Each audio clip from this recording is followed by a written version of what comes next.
Welcome to the social-engineer.org podcast number 68. Number 68, again, at lunchtime. Yeah, well, I'm sorry, Dave. I'm trying to make it so you don't have to give up work to do the podcast. So I think I'm being kind. Not kind at all. Listen, I can throw not doing any work for an hour if it's not during lunchtime. Listen, I'm very particular on my lunchtime, and because of that, I'm going to have to order pizza during the podcast. Dude, you can't order pizza when we're on the podcast. It does. Listen, you're the one that scheduled it during lunch. Again, the second time, after I warned you, I had to get a granola bar last time to tide me over until the podcast. And then the podcast lasted like 7 hours. And then on top of it, you batched the recording up to where we didn't even get to do it. So that whole thing was wasted. Oh, so I feel guilty. Yeah. I would too if I were you. Yeah, actually, you're right. Go ahead, order away. I feel terribly guilty. Yes, I can place an order for delivery. He's actually ordering pizza. Okay. Yep. Hopefully the pizza comes before this podcast ends because you're going to hear me chewing and I'm going to chew with my mouth open. I'm going to be totally like take all my manners and throw them out the window. I'm going manners. Wait, you have manners? Well, good point. Good point. Oh man, Michelle, what do we got going on? Oh well, the book is going on right now. The book is released today. Yeah. Pushing Dark Waters, man. When this podcast is released, the book is out. Dave was our technical editor, and it was a long labor, but we got it, man. It's out. I tell you, I'm not saying this. Well, I don't want to compliment you, so I'll compliment Michelle. Okay, that's fair. Yeah, when I went through this book, I actually learned a lot, and it's always great to understand different people's perspectives and experiences and kind of applying that to every day. I actually learned a lot reading through this book and going through and making sure that the technical examples were, but I had to read through the whole thing. I normally don't read books, by the way. So I had to read through this whole thing. It was great. I mean, I'm definitely giving you an A+ for your books. Definitely better than your other two crappy ones. But I mean. Wow. So guys, on the podcast, Dave just said that he learned something from me, probably the chapters that I wrote. So just, The one thing I will say is that you did just say this was my fault about 5 minutes ago. So I'm going to make that into a dubstep rhyme. Oh, great. So I have you too. So you know what? We could do this. I could be the new band at Derby this year. Right. And it All could it's going to be is I was wrong on this one. Yeah. Yeah. Like that. Yeah, it'd be great. Congratulations to the book. Huge accomplishment and well-deserved. Thank you. Anyway, thank you, Dave. Your help was just really instrumental in getting the book out. So we really you guys thought of me on that one. Thank you. Yeah, it was good, man. So, what else we got going on? Courses. Let's see. May, we have a few slots left. Well over half full in May. We're almost like 75% full in the UK class. So, and we'll be eating bangers and mash, man. We will. Like sausage for morning, lunch, and dinner all the time. So exciting. And officially, Black Hat is now, I think, 56% full. That's still months and months and months away, so you're definitely going to want to get in there. I can't remember the exact date that the price goes up, but you're going to want to get in before they raise the price on that one. And Dave, you're having a class this year as well, right? Yep, having a class at Black Hat, the Bypassing Security Defenses course. Is that the two days or 1 4-day? It's two 2-dayers. Excellent. So you can sign up for each one. Be a great class. We have a whole simulated environment that you get to hack and break into and teach you how to break in like a hacker. Oh, nice. So you got multiple choices, obviously, out there. So you can check that on the Black Hat site, or you can go to our site and get directed right there. And then, of course, our last one, public class for 14 is in October in Baltimore, Maryland. Good oysters. Yes, we are going to be announcing some other exciting things, some new courses and stuff coming up. Our OSI course is just done, so we'll be announcing that. And I think you just did. Yeah, well, we didn't announce a date yet. So I feel good talking about it now because it's done. It's done in a relative sense. It's just about done. So it's done enough. Which means it's not done yet. Well, it's let's say it's mostly done. It's like being mostly dead. Yes. Okay. Yeah, you're not really dead, but you're dead. It's basically going to happen. You're going to die when you're mostly dead. There's no recovery. So I'm mostly done. So it's going to be done. Just there's no recovery. If I can get Michelle to actually help me with it, it would be done quicker. I know your life is so hard. It is. It's hard. You don't have a soundbite for that? Come on, Dave. Well, hang on. I got to figure out. I even paused. my I even sound out. paused so the sound bites could be there.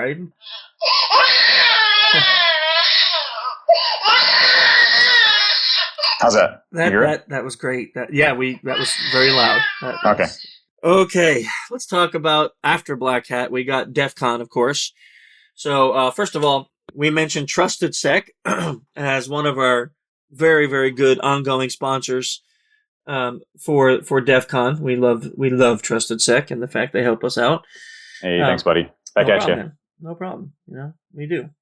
And White Canvas Group is also now one of our, we call them our bestest partner, and they are sponsoring DEF CON. Thank you very much. Okay.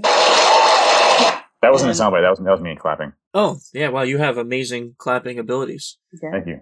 And then Fishline is our preferred fishing vendor, and they are sponsoring our DEF CON events also. So what is being sponsored? Well, SECTF. Now, guys, this year, because we launched with DEF CON asked us to launch at the same time, and then they helped promote it. We have an amazing amount of signups. But what don't we have an amazing amount of, Michelle? We do not have videos. We need to see bright, shiny faces. Yes. So we have lots of signups, but not lots of videos. We need you guys to get your videos uploaded. Otherwise, you can't continue to the next phase. So it would be a shame to have all these billions of signups and then only have like 5 people to choose from because they're the only ones who had the guts to upload their video. So that's going to happen regardless. We're going to have the SECTF. SECTF for Kids is going to be super awesome this year. We have a new theme. I'm not going to give too much away. And we're also tying it in with, I'll give a little hint, Hackers for Charity and Eddie the Yeti are going to play a part. So we love those guys, and it's going to be pretty awesome. In addition, our CFP, Call for Papers for the SE Village, was launched. And we have a lot of people. Now, we don't have a lot of slots, but we have a lot of people that signed up. Really a lot. So this is going to be a process for us to really choose the best. So you still got some more time, a couple more weeks to get your CFP in. So do that. And as far as videos, that's going to be ending in the beginning of June. So you better get them in the next couple months or it's all over. Now, we quote quickly from from DEF CON right to DerbyCon. DerbyCon. And what's this one called? Unity. Unity. Call for Papers is out. Call for Training is out. It just came out, as of today, but the podcast will be a few days. So the location was like booked the second you announced it? Yeah, it was. We had over 500 folks register and sign up for the room. So we're going to be going and working with the Hyatt to release a few more of those. So stay tuned on that. So you got a ton of stuff going on. Derby keeps growing in popularity, but not in size. So it's a nice, smaller, family-style con. But seriously, if you guys want to get in, you got to do it the second it's announced. Otherwise, you're just up the creek. So check the website out, derbycon.com. We'll be out there doing all sorts of awesomeness. Last year, man, when you had the lie detector dude, that was amazing. That was great. We're thinking of doing that again this year, hiring him again to bring him in. He was great.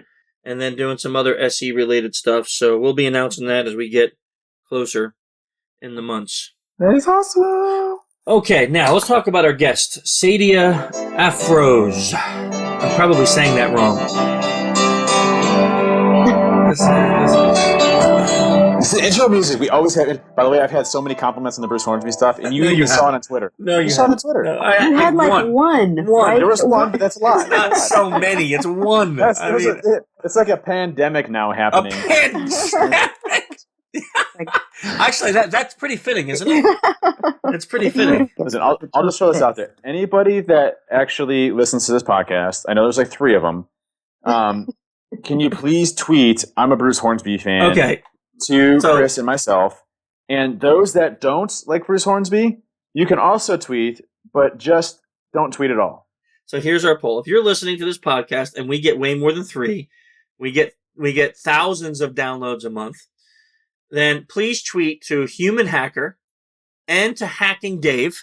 Okay, so it's Human Hacker and Hacking Dave. If you like Hornsby, put hashtag Hornsby for hugs. Okay? And if you don't like Hornsby, put hashtag no Hornsby. All right. Okay? And we will determine if Hornsby should be played during the podcast. Well, I don't know.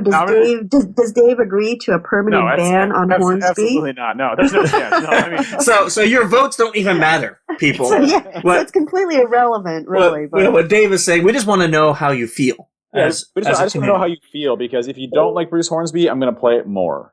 So how about this? If you say you don't like Bruce Hornsby and there's more of those, I'm going to play it more often. No, don't let him blackmail you, people. Don't let him blackmail you. And even if someone, there's a lot more people that say I like Bruce Hornsby, I'm also going to play it more often. So it's just going to be a more often, regardless of what happens, type of thing. No, so people don't. He's basically holding the podcast hostage with Bruce Hornsby.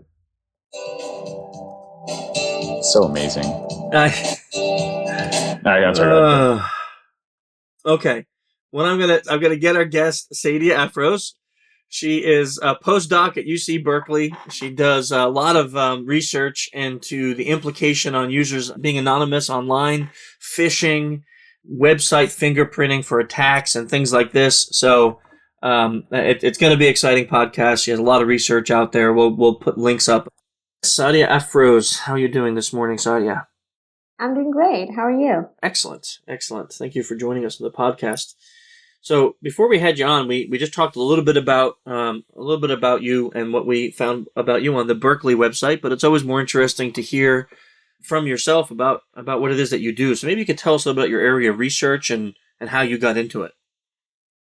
My main area of research is stylometry.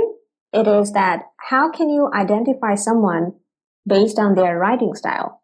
And by writing style, I don't mean their handwriting. I mean the linguistic side of the style, like the words that you choose, the punctuation that you choose, the things that you do when you write. Is this like physical handwriting, or do you mean even things that are typed on a website? No, these are just text. So these are just digital. It's not handwriting. It's the things that the linguistic side of the writing, like the words that you choose. So this is really interesting, Sadia. Is this your analysis? Is this done manually? Because I imagine that would be a really large task. So it's automated? It is automated by machine learning. So we extract features as in a number of times you use the articles, or a number of times you use some prepositions or punctuations. So we extract all these features and then we apply machine learning. And then we find how you are different from other people. So that's really interesting. It assumes then that you have a sample from a known person, and then you make those comparisons kind of across the board. Yes. Really, really fascinating. Yes. Yeah. At first, we need to have a good sample of the way you write. And then after we have that, we train a machine learning model on your writing. And then we will be able to identify you in a document where that is supposed to be anonymous. But we will be able to find you only based on the way you write. Wow. So do you have statistics on accuracy then? Yes. Yeah. It's pretty accurate. It does depend on how many people you are trying to detect. If there's less than 100, then these methods are more than 90% accurate. Wow. I mean, because that's actually really, really fascinating to me. So I'm just trying to picture this. Uh-huh. How similar, though, can people be before there's a difference in the statistical pinpointing of a person? So, Michelle and I, we write similarly. Will the software get confused and say, well, I don't know if it's Michelle or Chris? It does give a confidence, like how confident it is that this piece of writing is from you or from Michelle. Actually, we could do this experiment. We have a tool that is publicly available and is open source. So if you give me some of your writing and some of Michelle's writing, then we could do this analysis and tell you how you are different from Michelle. Wow. That would be kind of cool. That's pretty cool. Yeah. We actually have samples. I will tell you where they are, because we have newsletters that both Michelle has written and then ones that I have written. And let me see, Michelle, you don't remember? Yeah, it would be pretty cool. I was very surprised because I didn't believe that it would be this accurate in finding me, but it is pretty accurate. which would be interesting to me also to see, is we tend to edit each other's work all the time, right? So we're always editing each other's work. So there may be style, like how would that affect style variance or this software's ability to locate? That would be very hard depending on how much you edit each other's text. Uh-huh. Yeah, but yeah, edited text it's hard to detect. So at first, for training, you need to assume that all the training documents we have are from one person. Right. We need to have something that was not edited by other person. Michelle's stuff doesn't get edited much because she's a better writer than I am. So, but I'll send you a couple samples. That would be interesting to know because this is actually really fascinating. Let's just say from a social engineering perspective, though, could you use this? There's a lot of websites out there that are either from, let's say, hacktivist groups like Anonymous or from attackers like people who are attacking a certain group or country, like a jihadist or something. Would you be able to identify those people just based on what's written on the website? Yes, it is possible. The Doppelganger Finder paper is about identifying cyber criminals, identifying duplicate identities of cyber criminals in real-world underground forums. So we got access to some of the leaked forums, and in those forums, there were people who were creating more than one account just to be anonymous to the group. And they changed their email addresses, they used different IP addresses and different usernames, but just by doing writing style analysis, we could cluster groups of accounts that belong to the same person. That's amazing. So is it language specific? Is it like only English, or can this work in any language? It could work in any language, but you need to have specific features for that language. For example, this underground forums where, the language was German. So we could do it on German, and there were English language forums and Russian language forums. So as long as we have, we can extract linguistic features from that language, it's possible to do this analysis. Wow. So you need to have the rule set for grammar and spelling and all of that for each language that you would use to analyze. Yes. Wow. Yeah, that's amazing. So outside of the research and in the actual using this, has it been used for locating criminals or attackers of certain sorts? This is an interesting story, is that after we did this analysis on the underground forums, the people of the forum found our work and they shared it in their forum, saying that they're planning to use it to find duplicate accounts because they don't like people with duplicate accounts. Wow. Clearly this has some privacy issue application as well, right? Because it kind of assumes that we all have a default when we write, and that is very specific to us. So I think that's a really interesting issue that's brought up. Yes, yeah. It has a very deep privacy implication, which is why I have also worked on the other side of the problem, that how can you change your style? How can you help people changing their style so that they can blend in with other people? Well, isn't that fascinating? So you come up with the way to identify people, and then you come up with the training on how to trick your own tool. Yes, yeah.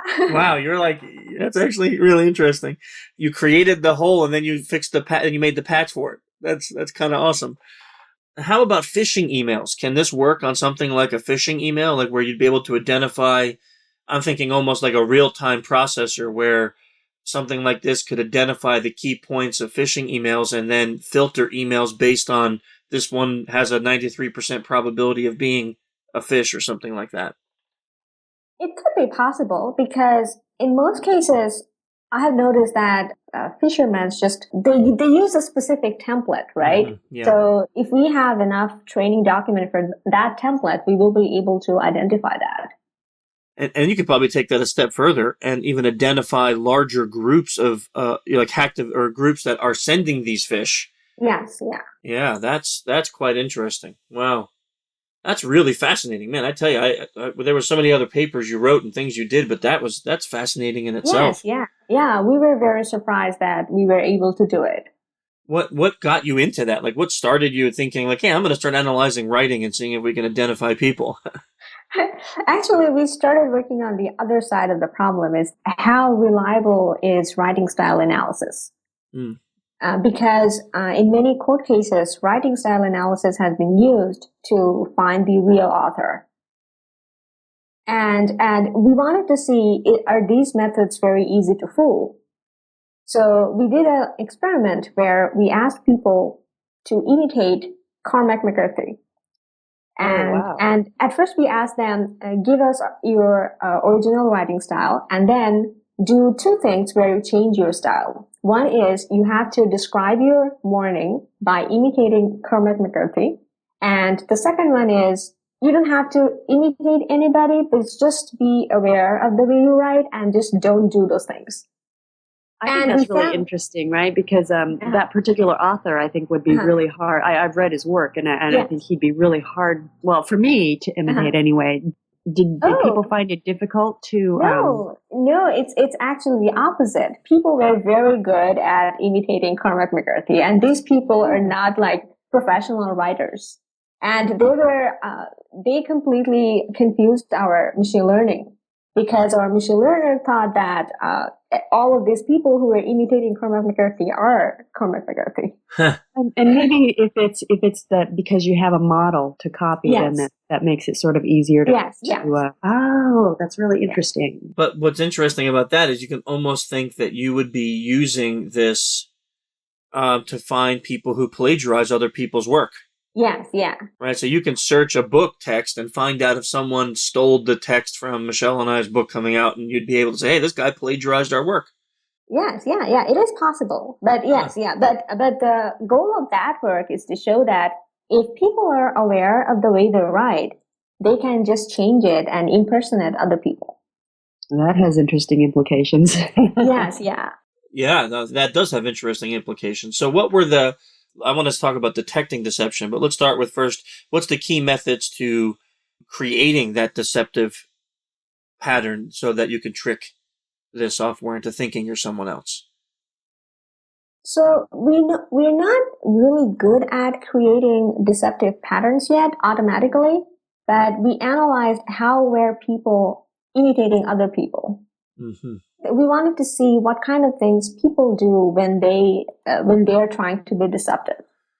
In writing, so what you did is you told them to just even think like they were trying to imitate that person, and did that have a strong effect?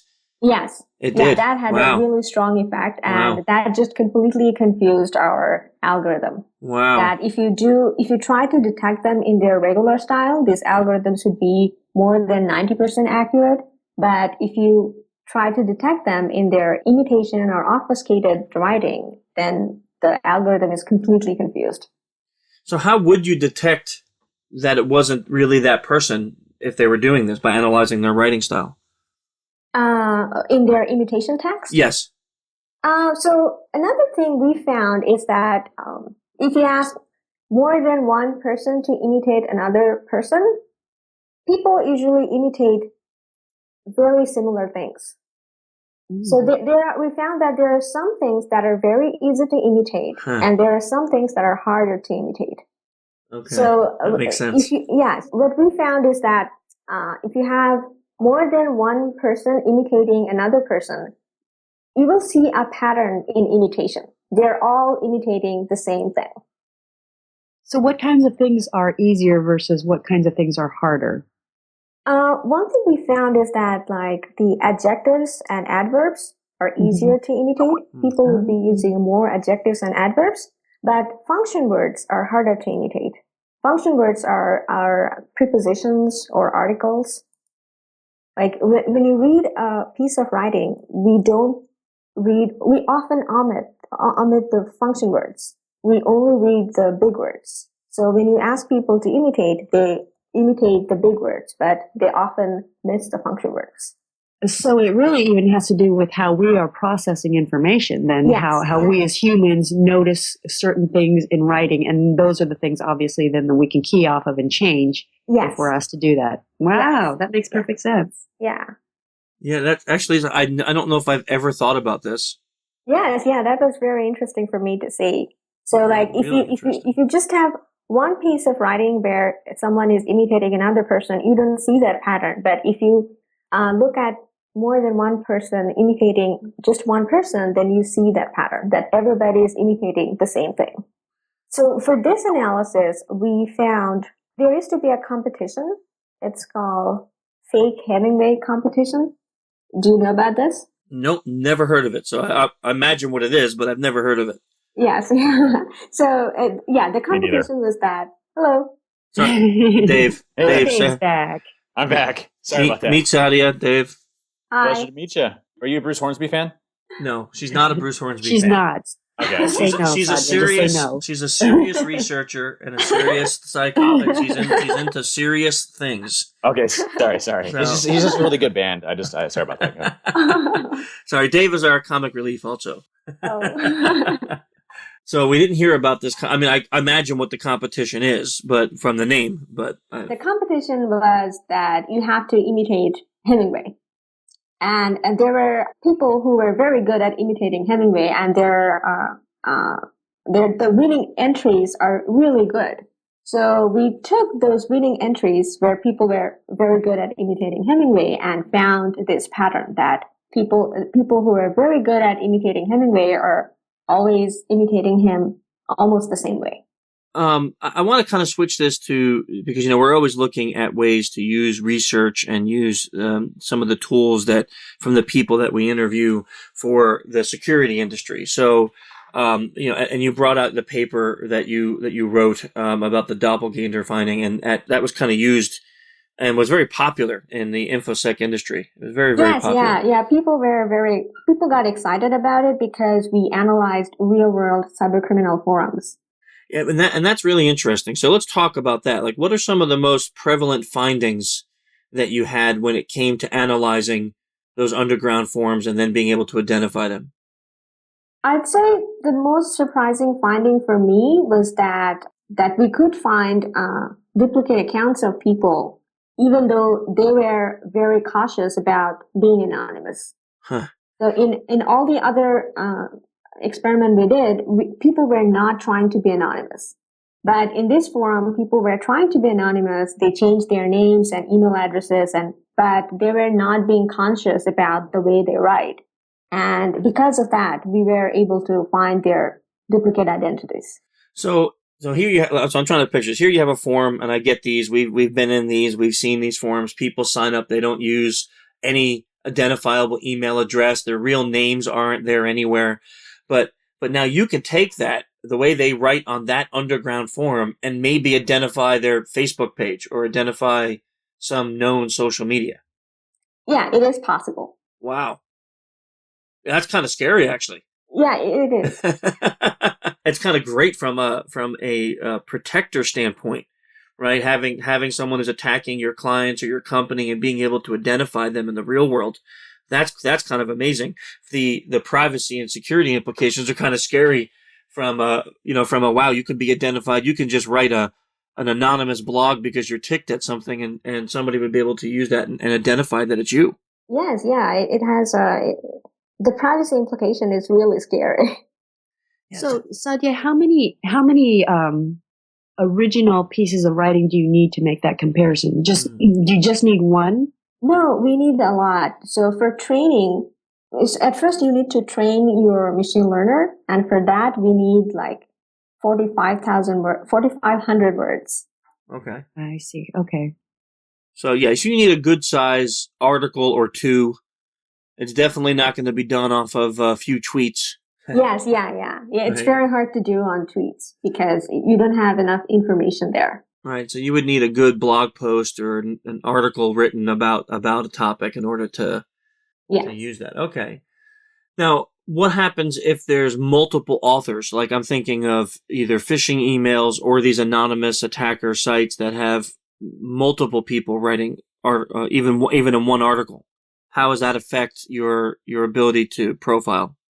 Its effect is gonna be really bad because if you don't have an idea of how many people wrote this piece of article, and like if you don't have a clear distinction, then the machine learner would be very confused. So so it needs a clean comparison data. It needs clean that makes comparison sense. data. Yeah, but there are some work done on trying to divide one piece of writing into a different author, but those methods are not very strong yet. So tell me about your this freeware tool that you have out there, this tool that people can go and use. What is the goal of that? What does it do? It takes example of your writing style, and then you can put it as many people's writing style as you want, and then you can try to see how distinctive you are from all these other people. So it's a tool for you to check like how easy it is going to be to find you in your piece of writing. So you slap one of your pieces of writing in there, and it will say you have a 93% chance of being identified just on your style. Wow. Yeah, and we have the other tool too. We call it Anonymouth, which can help you change your writing style. So if you give it your own documents and a couple of other people's documents, then it can help you. It can give you suggestions based on the analysis that how much you need to change your style and what do you need to change to blend in with other people. So you just basically ruined a day for me now. I'm going to end up spending a day on this tool. I know, this sounds awesome. Uploading my stuff and learning how bad I am and how much I can change. And I'm going to go and try to fool it and change a couple things and see if I can make it think I'm Dave or something. That's impossible. There's only one Dave, but that's true. That is definitely true. But I mean, you're okay. So I saw the link, so I'm going to put that in the show notes. So people that are listening to the podcast, if you check out the show notes, you'll see the link to these tools. That's quite amazing. So this is just kind of a side question. Did you actually develop this? Are you a developer also, and amongst all this, the researcher and all these other things that you do? It was a teamwork. So we developed this. So the detection part, some of it is we developed, and some of it were previous work. We just made the tool available for everybody. And it's just fascinating. Anonymouth is a new research where we can help people, where we give suggestions to change their style. But the detection part, most of the detection part in the tool is previous work. Over the years, we've had people on the podcast who talked about identifying others by their gait, the way they walk, by body language and facial expressions, by just different things, the way that they post things online. We had a guy who talked about analyzing online content to find and identify someone's likes and dislikes. This is the first time I think we've ever talked to someone who talked about identifying people just through their writing style. Like, let's say you get a good sample of writing from a source. What is the average of it being, 100% spot on that you can identify a person? I'm trying to remember what the average would be, but it is pretty accurate. It's like it's over 90% accurate in finding one person. Wow, that is really just amazing. I guess when I read things, I don't really, and this is obviously why you're in this field. I read something and I don't really see so much difference. Like, I know Michelle well, but if you handed me an article and said, read this and tell me if this is definitely Michelle that wrote it, I wouldn't. I don't know if I'd be able to read it and go, yep, 100%. Yeah, I know that's her. She always does this one thing and I know it. I don't know if I know that. I've been working with her for years and writing with her for years. I don't know if I would know that, Yeah, so some people have more distinctive style than other people. Like, I know when we were writing as a group, in our research group, we noticed similar things. Like, some of us, we call authorship attribution, and some people would say authorship recognition. So if you read a text, and we'll see that different people are choosing different words. Like, some people would say towards, some people would say towards. So these are simple things. If you are careful enough, you will be able to find those things. But let's just say you have like those two words. I'm imagining that, if you had a room full of 100 people, let's just say 50% of them are going to use one word and 50% use another. How does that go on to then identify the one person in the room out of that 100 that wrote that article? There we go. I was going to say, what soundbite is coming next? This is the Price is Right theme song for 10 hours on YouTube. Oh, dear God. That's all she's doing. It's really a shame if Bruce Hornsby were to play like almost right about now. No, I guess there's no chance in hoping. It's happening. He's just rubbing salt in the wound at this point. An open gaping wound at that. Hello. Hey, Sorry about that.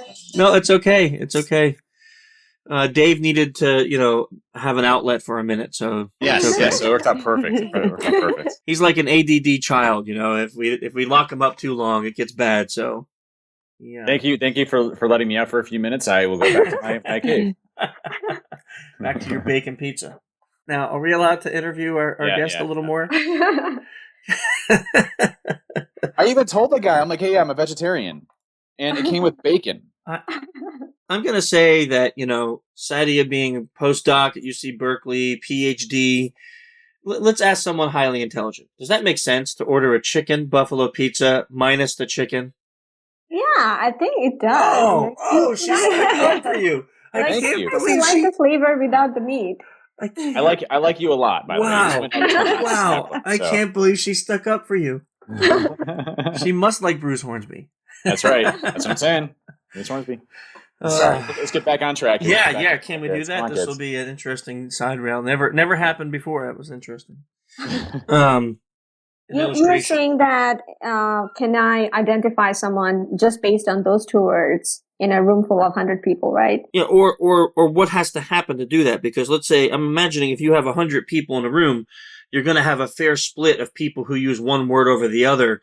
But if the goal is to identify just the one person who wrote this article out of that 100 in the room, what other factors are you looking for besides those two words that will make it so, yep, it's this one guy? Yeah, there has to be more than two words. Those two words are just the things that I gave as an example. But there has to be more than two words. There has to be many different things that this one person does that no one else in the room do. So really, this is a lot like signature-based virus detection, right? As long as you have a good original sample and that sample is robust, then you can make those comparisons against other samples. Yes, yeah. As a person, when I'm reading other people's writing, it's just easier for me to notice the big words. But when you put this documents through a machine learner, you'll see that the machine learner would pick up many small things like commas and punctuations or like dashes and stuff like that. So one of the things you just said was really fast. So you're looking for the things that no one else does in that room of 100 people that this one person is doing. Yes. Uh-huh.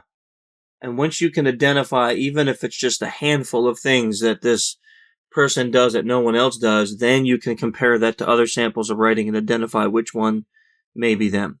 Yes. Wow.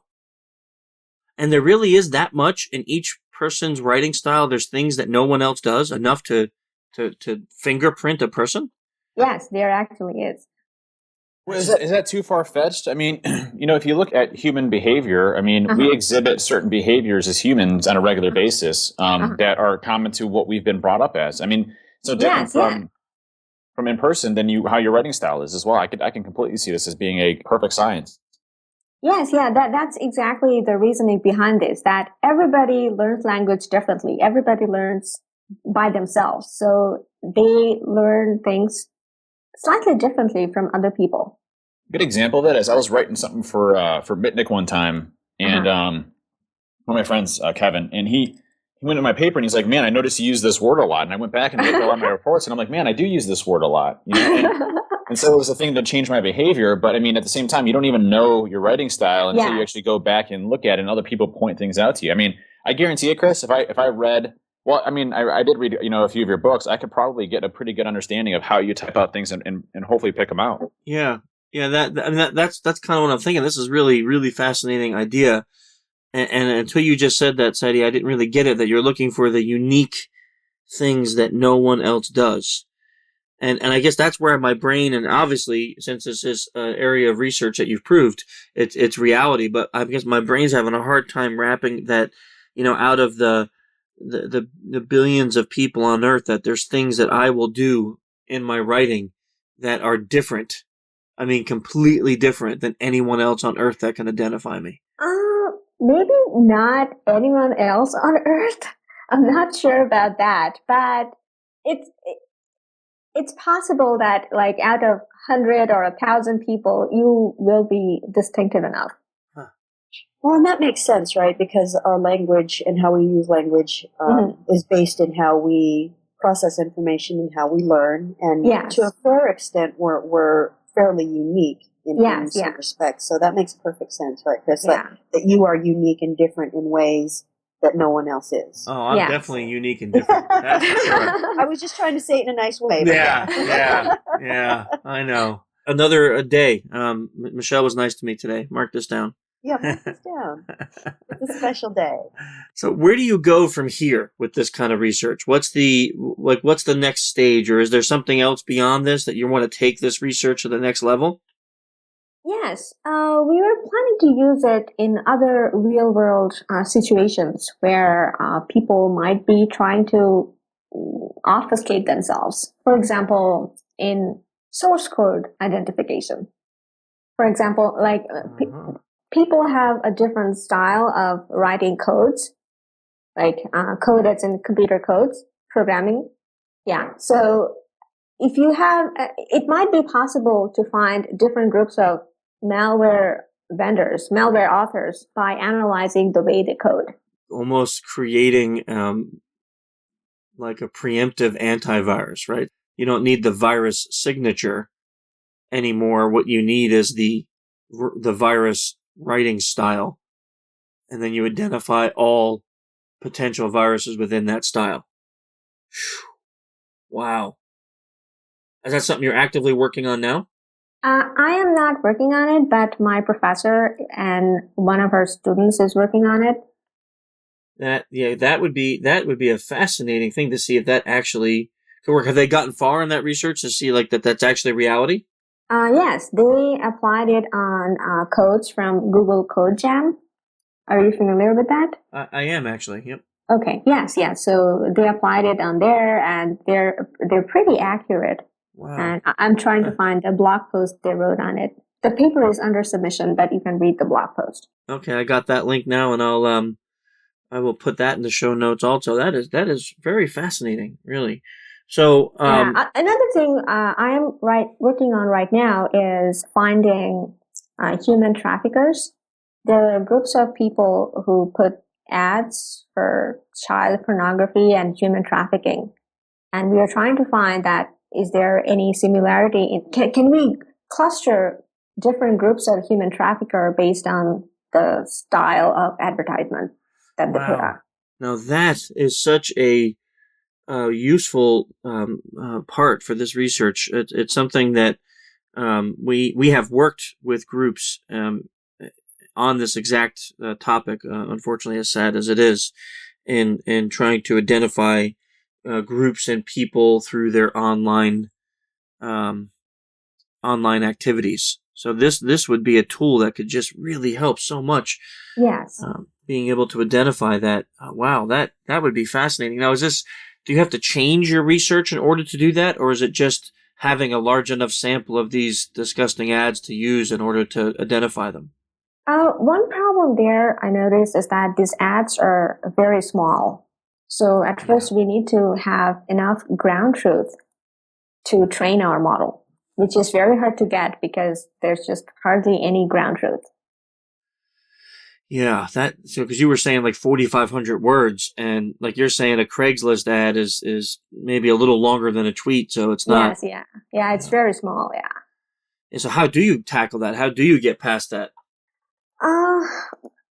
One thing we are planning to do is looking for similarities per post, and then group similar posts together, and then train a model and see how well it does, and go from there. even with smaller samples. So at first you need to find, for like 2 posts, are they similar enough to each other? And then you can find a couple of posts that are very similar to each other, and then maybe we can group similar posts together and see if we train a model on these different similar posts, can we see a pattern there? So even if you couldn't identify the individual or the group writing these ads, could you use the same idea to just identify the ads themselves? Because I would imagine just identifying the ads and getting these websites or journals to delete them would have an impact on their business model enough. Yes, I think that would be very useful too. Yeah, because they they don't obviously come out and just offer children in their ads. They have their language that they use to slyly offer their business. So this would be interesting to be able to identify that and then use that to eradicate those ads off of those forums and blog areas. Yes. Man, that is really. I hope that you were able to accomplish that successfully, because that would be such a useful piece of kit for something like this. That would be amazing. Yeah, that's great. Sadie, thank you. I really, really appreciate this discussion. I think this kind of stuff was truly fascinating. Yes, it's very interesting for me as a researcher. I have your website that is linked to the Berkeley EDU site that has all of some of your selected publications and research articles. But is there other ways that people can find you or follow you, like any kind of Twitter or social media or things that you talk about your research where you would like to tell our listeners where they can follow you? I have a Twitter account, although I'm not very active. So that's not a good way to follow you. I can try to be more active. I do post my papers there sometimes. Okay. I see that there on the links too. So your webpage is basically here on the Berkeley site is the best way to keep up with you. Yes. And this is something we ask all of our guests when they come on. And it's about books that you like to read. We have our listeners are avid readers and they love to read material. Do you have any? And it doesn't have to be on this topic. It could be just any book that you particularly liked, something that you read that you thought, hey, this is great. I'd love to share this with the world. Any recommendations on good reading? One book I read that I really liked it's called Reading Lolita in Tehran. Do you know about this book? No, never heard of it. Okay, so it's a book by one professor who did her PhD in the United States, and she went back to Tehran and she wanted to teach at a university. But at that time, Iran was going through censorship, and they were changing all the curriculum, and books that have sexual elements to it or things that do not comply well with Islamic rules were banned. Mm-hmm. So the literature that she wanted to teach in her class, she was not allowed to do that. So she opened a book club of a couple of women, and it was a secret book club where they used to read literature together. So it's a real story of a professor trying to read literature in a regime where you cannot read literature. Yeah, sounds awesome. I see this. Yes, yeah. I see this on Amazon. I have the link for it now. I found it. Looks like a fascinating book. Yes, yeah. I'll post that in the show notes too. I loved reading about it. Like how do people try to do things they're not allowed to do, and they're always trying to find ways to express themselves and to keep themselves educated in a regime where you're not allowed to do things like that. Yeah. I mean, it kind of, in one sense, it's kind of like she had to learn how to almost be like a life hacker to get past this adversity. Yes.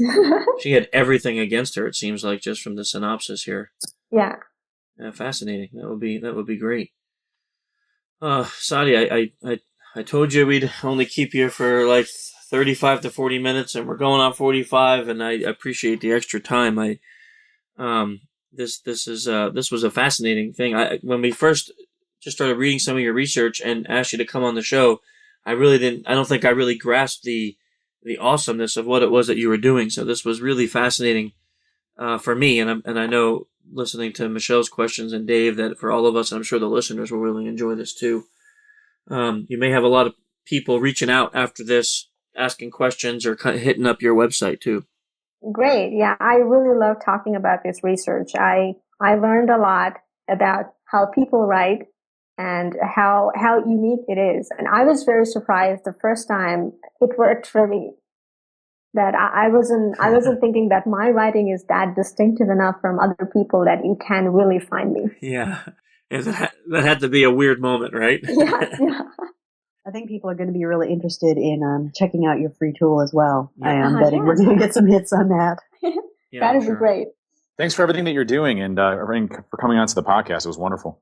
Yes. Oh, I want to mention another thing, that this tool is open source, and if anybody is interested working on it and contributing to this research, they should totally feel free to do so. We want more people to use this tool and help us make it more robust. This is a great community for that kind of an announcement.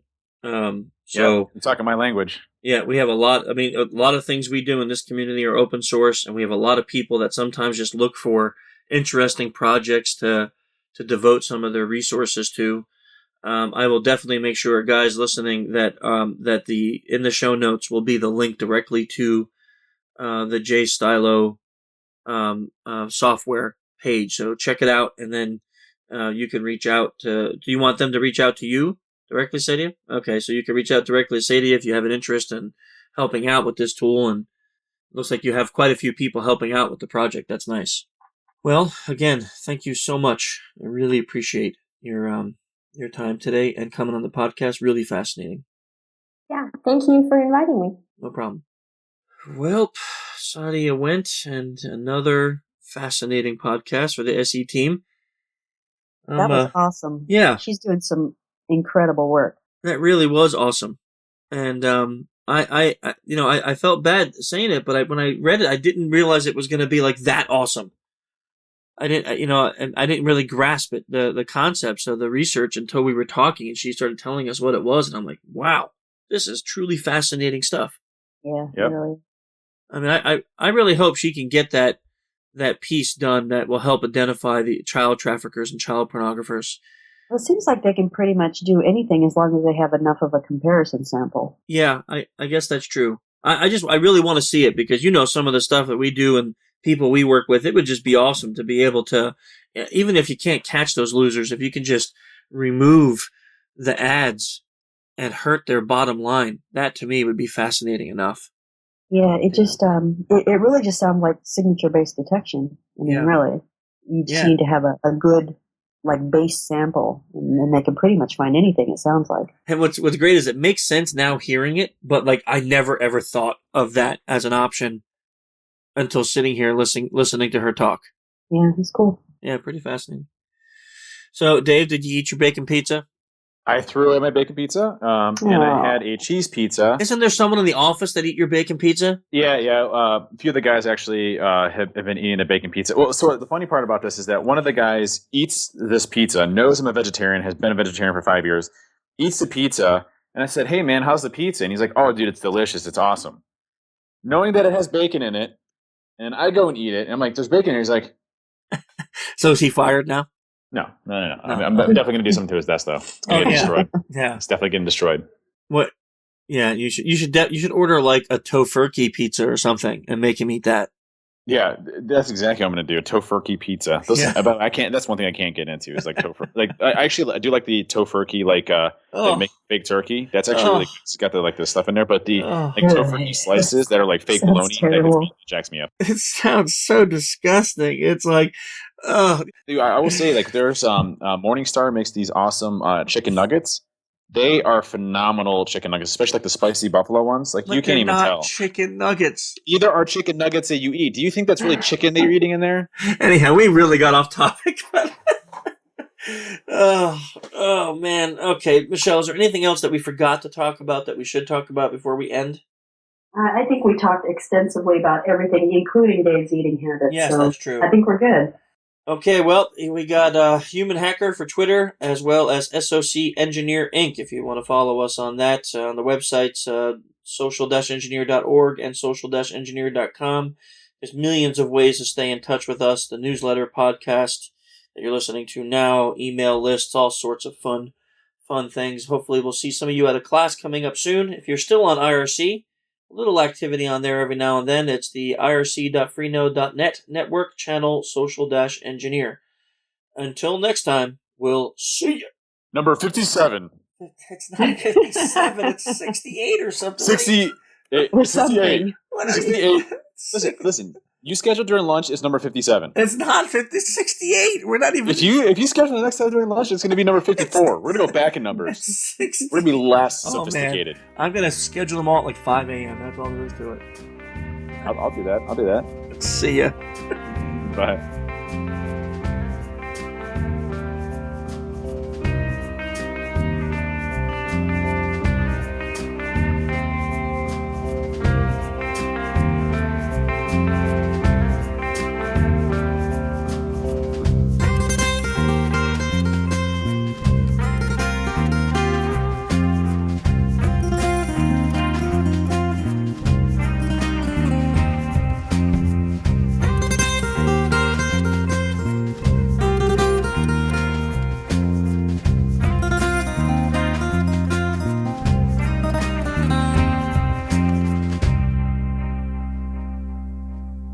Swan boats and daisy chains.